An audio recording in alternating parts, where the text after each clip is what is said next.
연말과 연시, 여러분은 어떤 마음으로 현재를 보내고 있습니까?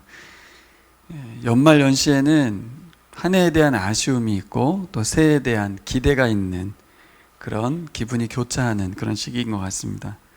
연초마다 새해가 되면 계획을 하고 기대하고 시작을 했다가 연말이 되면 뭔가 아쉬운, 뭔가 좀 아쉽다 이런 생각을 하게 되죠. 그러면서도 또 새해가 시작되기 때문에 내년에 잘하면 되겠다, 내년에 뭔가 좋은 일이 있겠지 하면서 마음이 힘을 얻곤 하게 됩니다.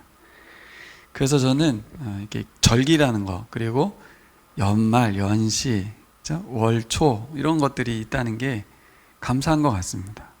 만약에 그게 없고 그냥 시간이 계속 간다고 하면 생각해 보셨습니까? 굉장히 무료할 것 같아요. 시작도 끝도 없는 그런 인생을 살아가는 거니까. 나이도 그렇잖아요. 이제 늙어가니까 이제 죽겠구나 기대가 되지 않습니까? 하나님 나라를 가겠구나. 이 세상에서는 이별을 해야 되는 거죠, 어서. 근데 이제 상당수의 사람들은 그렇게 연말연시를 보내지만, 제가 오늘 나누고 싶은 사람들은 소수의 사람들, 전혀 다른 입장에서 연말연시를 보내야 되는 사람들이 있을 것 같아요. 힘들고 어려운 시기를 살아가는 사람들이죠. 어떤 사람들이 있을까요?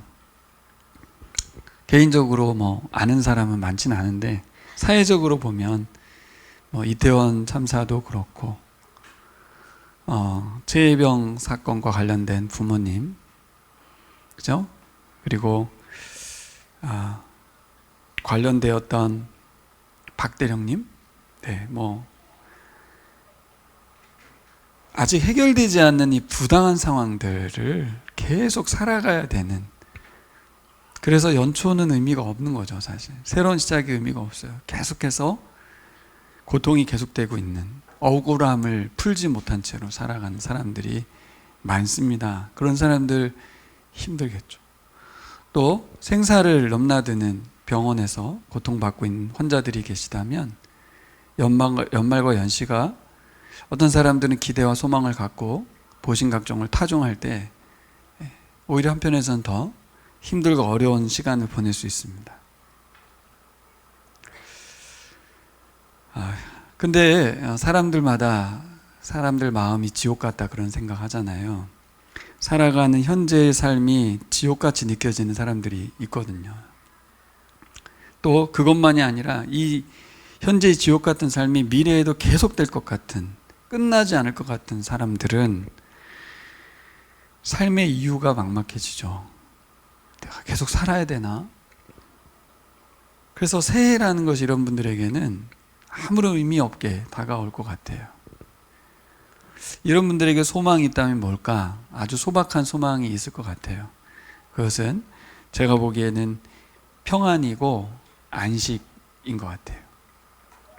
오늘 시의 주제도 평안과 안식에 대한 이야기거든요.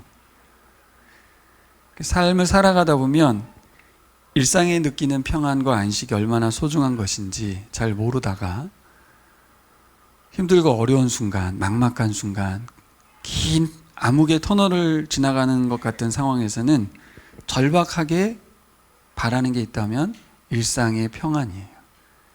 그리고 안식이죠.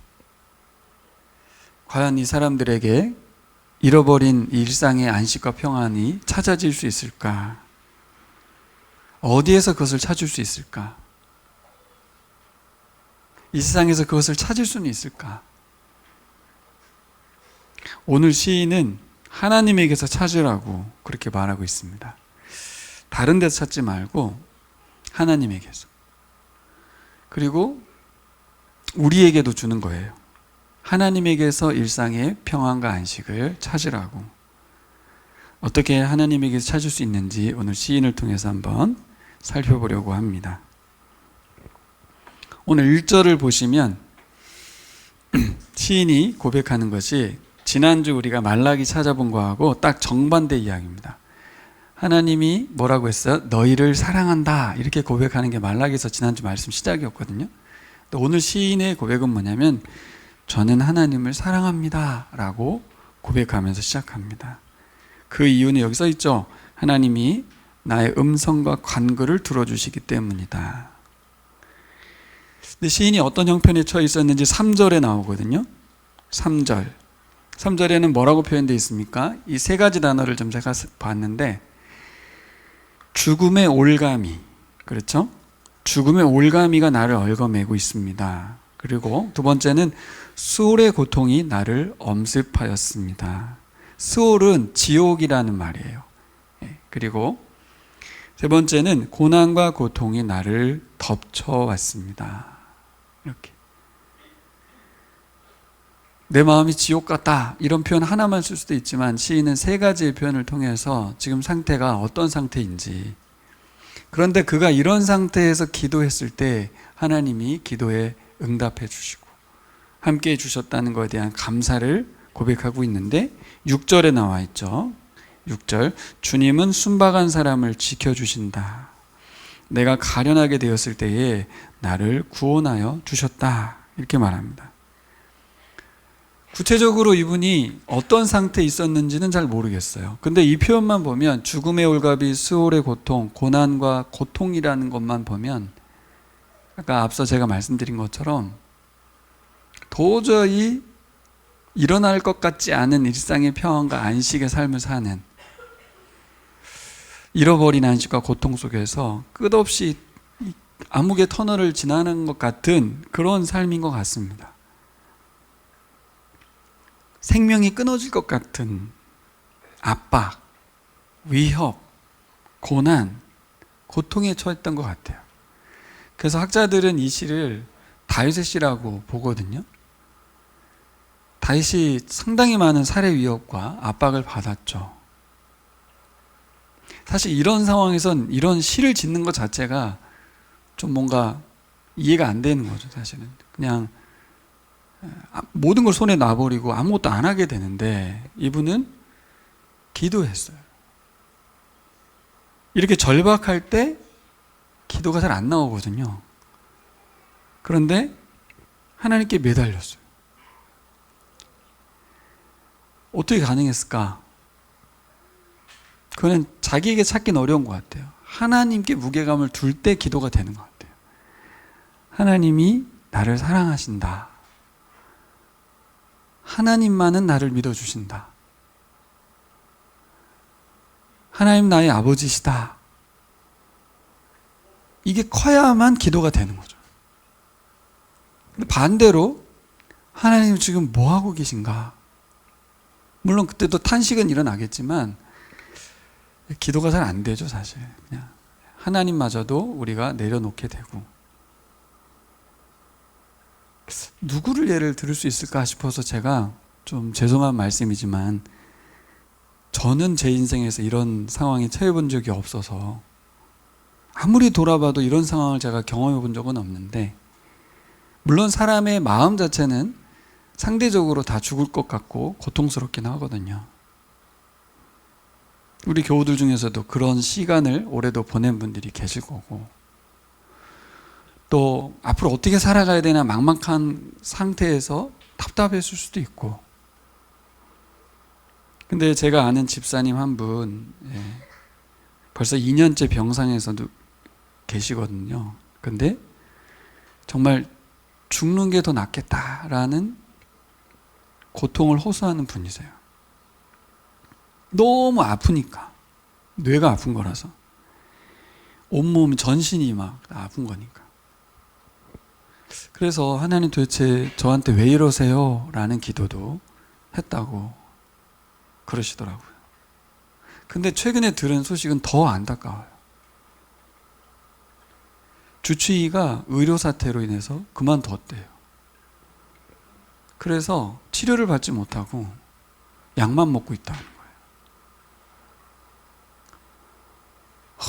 제가 어떻게 위로하고 함께 해야 될지, 저희 교회 소식을 가끔 보내면서 몇 자리에도 적고 싶지만 그 적는 글 자체를 썼다 지웠다를 정말 많이 하게 돼요. 이 글을 읽을 때 이분이 어떤 마음일까? 제가 막 욕이 나온다고, 막 화가 난다고, 도대체 이 정부는 뭐 하는 정부인지 모르겠다고, 이 생명 가지고 이렇게 장난을 하면 안 되는데. 근데 여러분, 그분 한 분이겠어요? 지금 그분과 비슷한 상황에 있는 병원에 연결되어 있는 분들은 정말 많은 것 같아요. 그 곁에 계신 자녀분, 딸 한 분 있거든요. 그리고 어머니도 계시고, 그 가까운 가족들은 얼마나 힘들까? 당사자는 얼마나 고통일까? 막 상상을 하게 되면 저도 힘든데, 아픈 사람, 그리고 늘 말씀하시는 거는, 몸이 이래서 제가 교회 가보고 싶은데 못 오신다고. 우리 교회를 이렇게 오고 싶어 하셨거든요.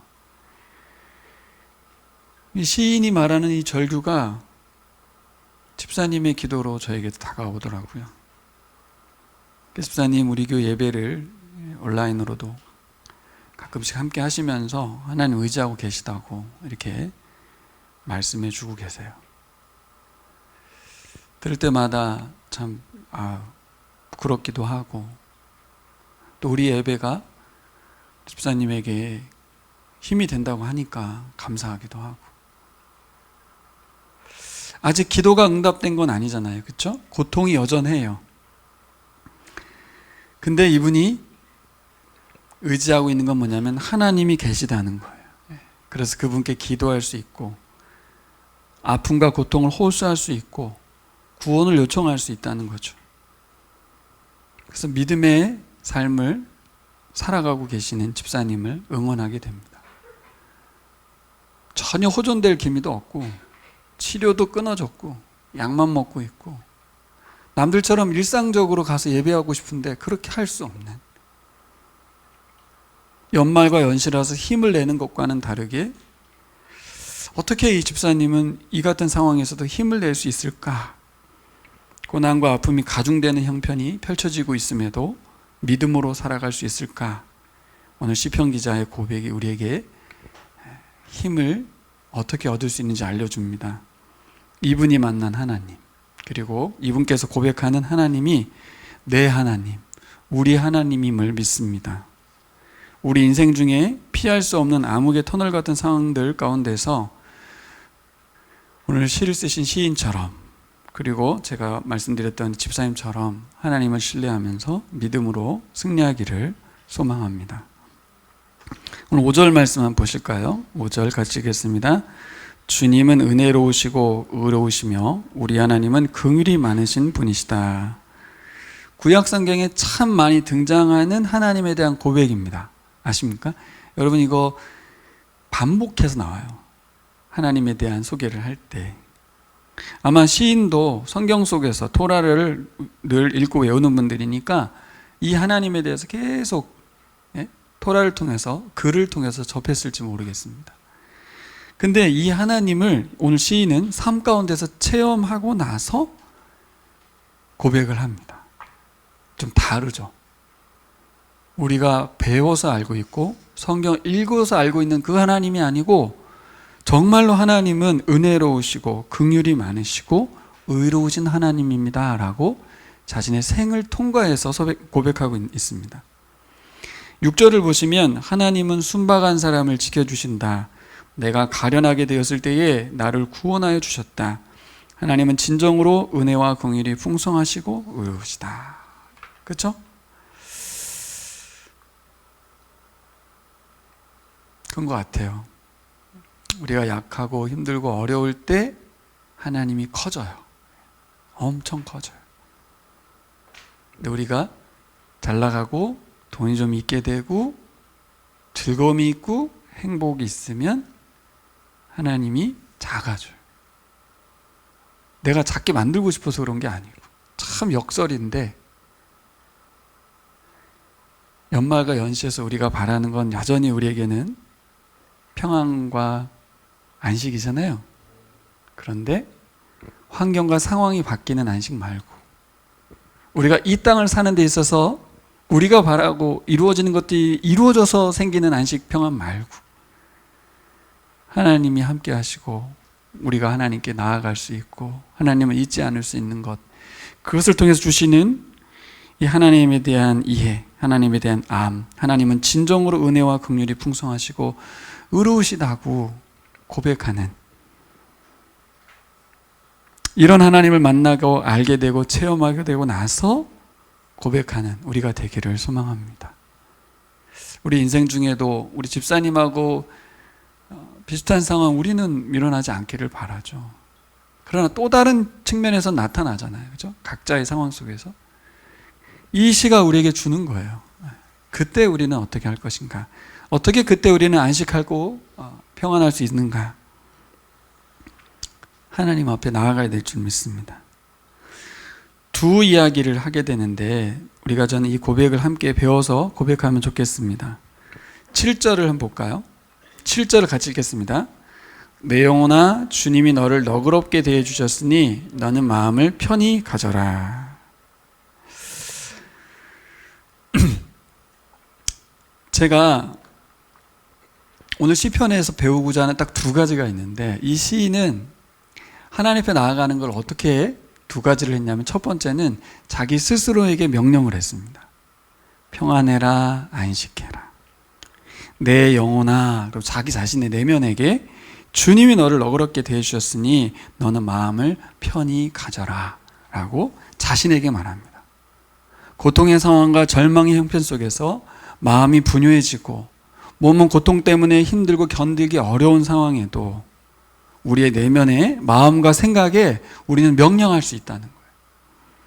하나님이 내게 신실하게 일하고 있으니까 마음을 평안히 하거라 라고 내가 나에게 초조해하지 말고 절망으로 의기소침하지 말고 믿음 가운데 소망을 가지고 사랑하면서 살아가라 라고 나에게 말하라는 겁니다. 시편은 기자는 그렇게 했다는 거예요. 실제 했다고 썼죠. 저는 이걸 보면서 시편의 기도는 대부분 하나님께 드리는 것으로, 하나님께 호소하는 것으로만 기도가 있다고 생각했는데, 오늘 시인은 자신을 향한 기도를 하고 있어요. 명령을 적었어요. 여러분, 우리는 어떤 사람들이냐면 우리의 말과 우리의 생각을 듣는 사람들인 줄 믿습니다.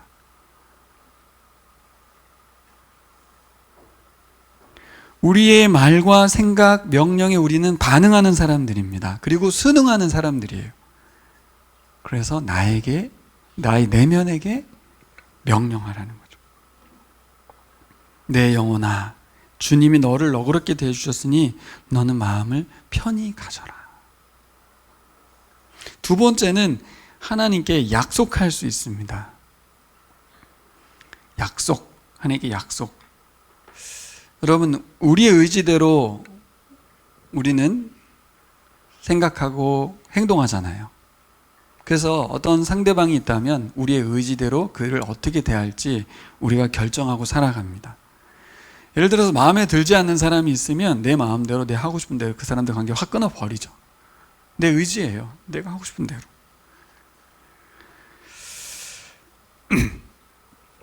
하지만 마음에 두는 상대가 있다면 어떻게 합니까? 사랑하는 상대가 있으면 어떻게 합니까? 우리는 우리의 의지를 가지고 어떻게 합니까? 그를 위해서, 그만을 위해서 목숨을 바치고 헌신을 하죠. 이것을 사람 상대하듯이 똑같이 하나님께도 마찬가지로 하면 될 것 같아요. 우리의 의지로 하나님을 어떻게 상대할지. 하나님을 상대로 우리가 마음은 많이 먹어보잖아요. 하나님께 이렇게 해야겠다, 이렇게 해야겠다. 하지만 저도 안 해본 것 같아요. 하나님을 상대로 약속을 드리는 거예요. 하나님 이렇게 하겠습니다. 잘 안 하게 돼요. 왜 안 하게 될까 생각해 보니까 안 지키면 큰일 날까 봐. 적당한 선에서 마음만 먹지 이게 글로 썼다가는 책임져야 될 것 같은 느낌이 드는 거죠. 근데 8절을 한번 보세요. 8절. 하나님이 어떤 상대로 이분과 함께하고 있는지 같이 읽겠습니다. 주님께서 내 영혼을 죽음에서 건져주시고 내 눈에서 눈물을 거두어 주시고 내 발이 비틀거리지 않게 하여 주셨으니. 네. 자, 저를 보세요. 이 8절의 대상이 하나님이 아니고 사람이라면 우리가 어떻게 하겠습니까? 아주 쉬워요. 이 대상이 주님이 아니고 사람이라면 우리는 이런 사람을 위해서 이렇게 평생 동안 은혜를 갚겠다고, 충성하겠다고, 그를 위해서는 시간과 돈을 전혀 아끼지 않을 거라고, 말로도 말하고 다닐 거고 글로도 쓸 거예요. 저도 우리 공간 다 이렇게 공사해 주신 목사님께 평생 이 은혜 잊지 않겠습니다, 이런 말 쉽게 하지 않잖아요. 근데 사람은 자연스럽게 나옵니다. 너무나 자연스럽게. 단 한순간도 당신이 베푼 은혜를 잊지 않겠습니다. 8절의 내용이 그렇잖아요. 주님께서 내 영혼을 죽음에서 건져주시고 내 눈에서 눈물을 거두어 주시고 내 발이 비틀거리지 않게 하여 주셨다고. 사람들에게는 너무나 자연스러운 이 고백이 하나님께도 그대로 우리가 드려졌으면 좋겠어요. 그리고 또 그렇게 나와야 돼요. 근데 하나님께 대해서는 좀 주저하게 되는 측면이 좀 있죠. 근데 하나님께도 우리가 그렇게 했으면 좋겠습니다. 왜냐하면 은혜를 주었기 때문에, 공짜로 하나님 자신을 우리에게 주셨기 때문에. 그래서 시인이 9절에 이렇게 말하잖아요. 죽을 때까지 하나님과 연결되어 살겠다고. 9절 읽겠습니다. 내가 살아있는 동안 주님 보시는 앞에서 살렵니다.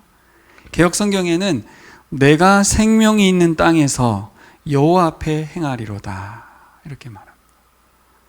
제가 이 지구에 사는 모든 날을 하나님 앞에서 살아가도록 하겠습니다. 여러분, 이런 고백 해보셨습니까? 이런 글 써보셨어요?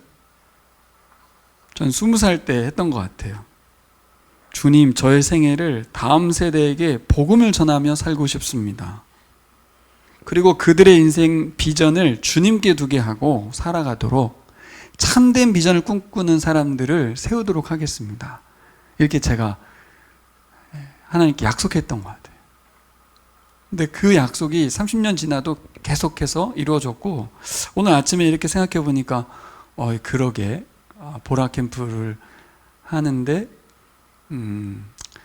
이제 1세대 목사님들이 이제 뒤로 이제 있고 차세대 사람들이 이 복음을 전파하는 사람들로 세워져서, 특별히 우리 교우들, 우리 청년들이 함께 동역하면서 이 일을 감당하고 있구나. 여러분, 우리가 받은 은혜만큼, 그 사랑을 느낀 만큼 하나님 향하여 감사함에 대한 표현과 함께 뭐 또 했으면 좋겠냐면 약속도 했으면 좋겠어요. 어떻게 살아갈 건지. 그래서 연말 연시 한 주간 여러분, 주님께 글을 써보면 어떨까 싶습니다. 저 주님 위해서 이렇게 살고 싶습니다. 제가 내년에 바꿔보고 싶은 2가지의 삶의 모습입니다. 첫 번째는 내면을 향해서 명령하고 순종하는 삶입니다. 두 번째는 하나님의 행을 약속하고 지키는 삶이에요. 이런 고백을 통해서 시인이 달라졌다고, 2가지의 변화가 있다고 얘기하거든요. 첫째는 뭐냐면 10절에 나옵니다. 10절 시작. 내 인생이 왜 이렇게 고통스러우냐 하고 생각할 때에도 나의 믿음은 흔들리지 않았습니다. 11절. 나는 한때 몹시 두려워 믿을 사람 아무도 없다 하고 말하곤 하였습니다. 10절과 11절을 보면 이분은 어떻게 살았어요? 정말 긴 어둠의 터널에서 도대체 나만 하나님이 싫어하는 것 같아, 이렇게 말할 것처럼 내 인생 왜 이렇게 고통스러운가 라고 말했던 사람이거든요. 근데 믿음이 흔들리지 않는 사람이 됐어요. 정말로 흔들릴 수밖에 없는 상황이 찾아왔음에도 불구하고 전혀 요동치 않는 사람이 되었다고, 스스로도 놀랍다고 그러면서 하나님께 고백하는 거죠.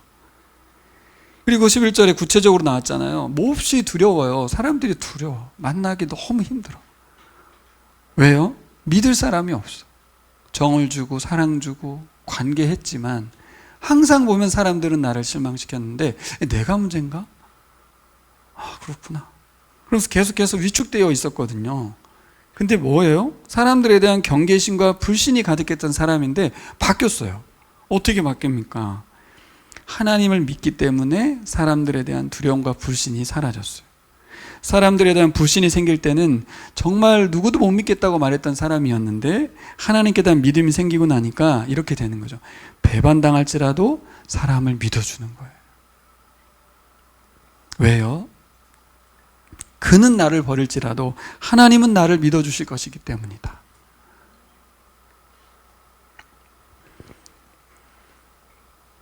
그래서 첫 번째 변화는 흔들리지 않는 믿음의 사람이 된 거고요. 두 번째 변화는 이 나만 생각하던 사람에서 공동체와 하나님 나라 생각하는 사람이 되었어요. 그 12절부터 19절까지 나옵니다. 12절, 주님께서 나에게 베푸신 모든 은혜를 내가 무엇으로 다 갚을 수 있겠습니까? 라고 글로 쓰잖아요. 그렇죠? 내가 구원의 잔을 들고 주님의 이름을 부르겠습니다. 예배자로 살겠다는 거죠. 14절 같이 읽겠습니다. 주님께 서원한 것은 모든 백성이 보는 앞에서 다 이루겠습니다. 이 표현을 잘 보십시오.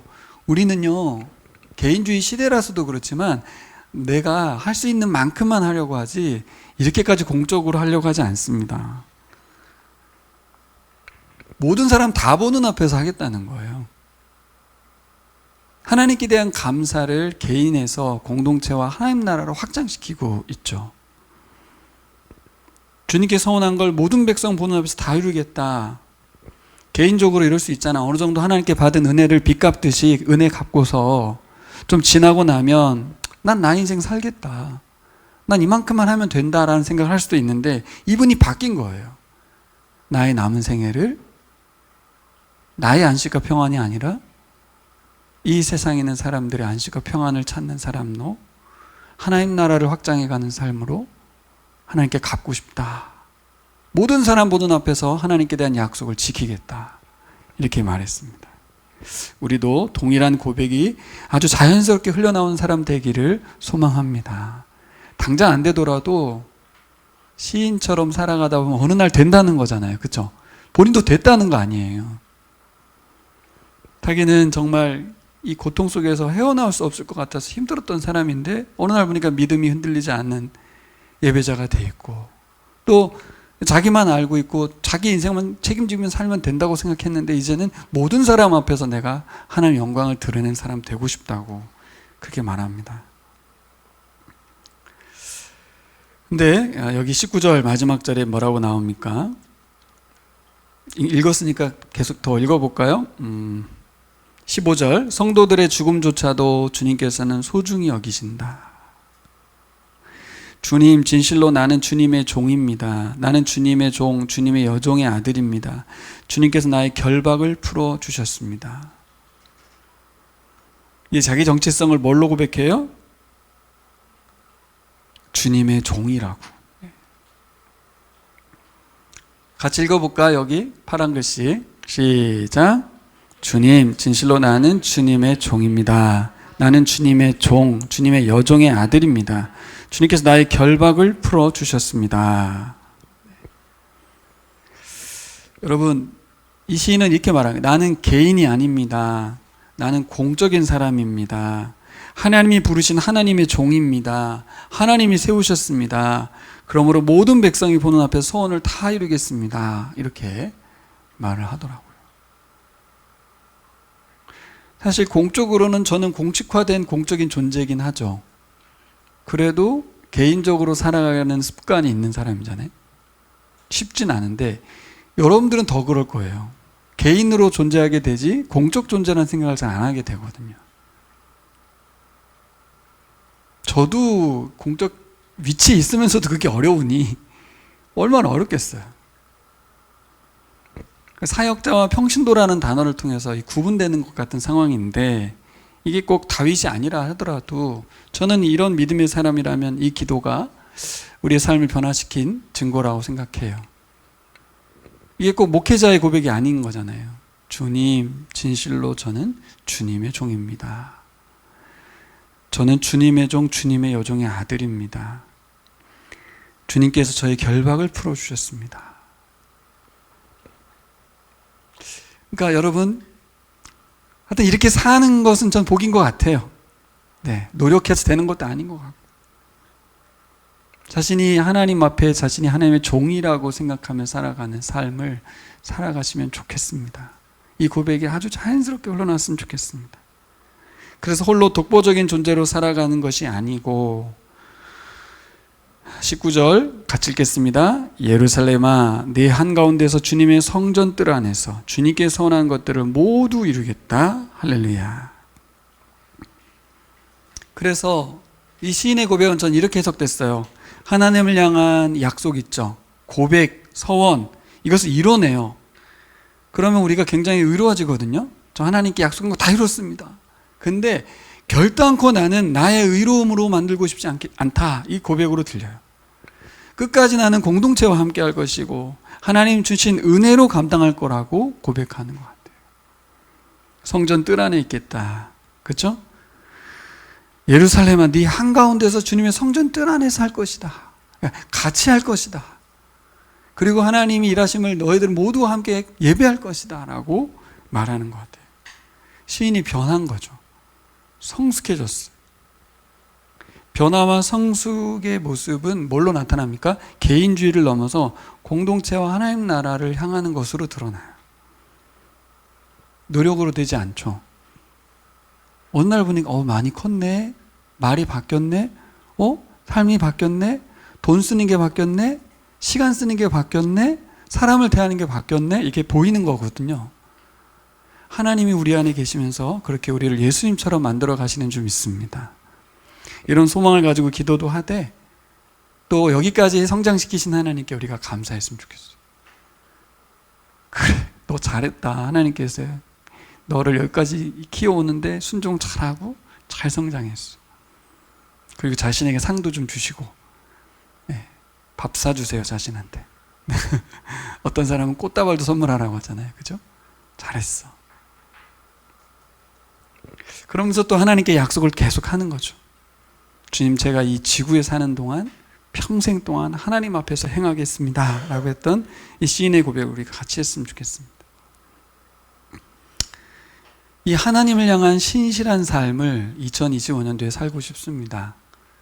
제가 원래 표어를 1월 1일 날 말씀드렸지만 우리 지난주에 말씀드렸는데 2025년도는 하나님처럼 신실하게 살아가고 싶은 그런 마음으로 교우들이 살아갔으면 좋겠고, 제가 마지막 이 설교를 준비하면서 이 시편을 읽으면서 마음에 품었던 2025년에 우리 교회의 어떤 방향성, 저 개인적인 신앙의 어떤 방향성이 이 시인의 고백을 통해서 많이 또 드러나는 것 같아서 좀 감사했어요.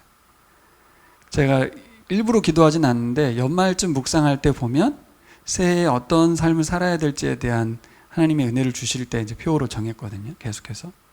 그래서 이번에는 왜 마음에 와닿는 말씀이 없지? 12월이 다가고 있는데요. 이랬거든요. 근데 말라기 말씀 준비하면서 또 시편 말씀 준비하면서 하나님을 향한 신실함, 그것을 잃지 않기 위해서 어떻게 하면 될까요? 중심에 하나님 베푸신 은혜와 언약을 붙들어야 될 줄 믿습니다.